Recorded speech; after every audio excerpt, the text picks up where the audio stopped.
खेती करता आ रहा है। खेती बाड़ी प्राचीन काल से चली आ रही है। कोई जानता भी है कि चावल का एक दाना तैयार होने में कितना समय लगता है? नहीं जानता। 120 दिन 120 दिन तक जब एक किसान का पसीना उस धान के खेत की मिट्टी में बूंद बूंद मिलता है, तब जाकर अन्न पैदा होता है। और ये भी बता दूं कि हमारे देश में खाना बर्बाद नहीं किया जाता। अगर वही देश किसानों को बर्बाद होता देखता रहे तो फिर हम किसके पास जाएंगे? खाना खिलाने वाले से कहा जाता है अन्नदाता सुखी भवतु। ये अन्नदाता है कौन? खाना पकाने वाला या परोसने वाला नहीं है, अन्न उगाने वाला है।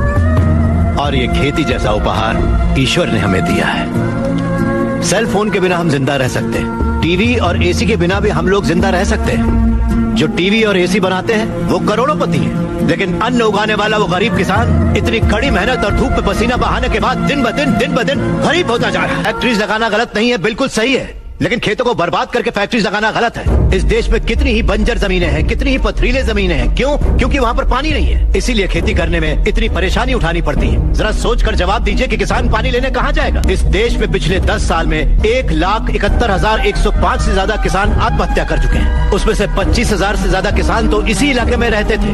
हर आधे घंटे में एक किसान आत्महत्या कर रहा है, ये जानते हैं क्या आप? लेकिन सच्चाई यही है, जहाँ मौत इतनी सस्ती है वो देश कभी आगे नहीं बढ़ेगा सर। तकरीबन 10 लाख से ज्यादा किसान अपना पेट पालने के लिए गांव छोड़कर शहर में मजदूरी करने आ जाता है। जो हमारे देश की रीढ़ की हड्डी है वो बिल्डिंगों में चौकीदारी करता है। जो किसान हमारा भगवान है, अन्नदाता कहलाता है, वही मंदिरों के सामने भीख मांगता फिर रहा है। वादों पर मत जाइए, जमीन पर आ जाइए। एक कॉर्पोरेट में काम करने वाला हजारों करोड़ का उधार लेकर विदेश भाग गया और वहाँ बैठकर विदेशी शराब पी रहा है। सिर्फ 5 या 10 हजार उधार लेने वाला किसान जहर पीकर अपनी जमीन पर जान दे रहा है।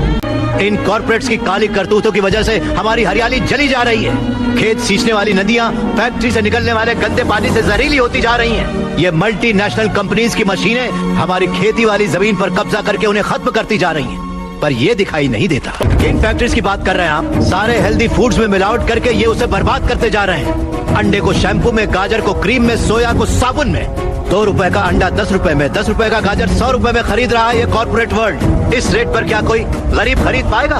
फिर भी ये पैसा किसान या गरीब तक कभी नहीं पहुंच पाता, क्योंकि बिचौलिए ले जाते हैं। ये बिचौलिया धीरे धीरे और अमीर होता जाता है। अन्न पैदा करने वाला किसान गरीब से गरीब होता जाता है। पौष्टिक खाना न मिल पाने की वजह से गरीब बच्चे, गरीब बूढ़े बीमारी से मर रहे हैं सर। नौकरी कैसी भी हो हमारी बेहतरी के लिए होनी चाहिए, लेकिन हम उन फैक्ट्रियों के गुलाम बनकर अपनी जिंदगियां खराब कर रहे हैं। याद रखिए, खेती भी एक उद्योग है और किसान उद्योगी है, उसे अगर हमारे गांव की समस्याओं को आप लोगों ने नजरअंदाज किया तो एक न एक दिन हर गांव हमारे गांव जैसा ही बन जाएगा। समझ जाइए आप लोग। अगर ये मीडिया कोशिश करे, परेशान किया, उसके लिए माफी चाहिए। अगर आपको लगे कि ये सही है तो हमें न्याय दिलाने के लिए हम सबकी मदद कीजिए।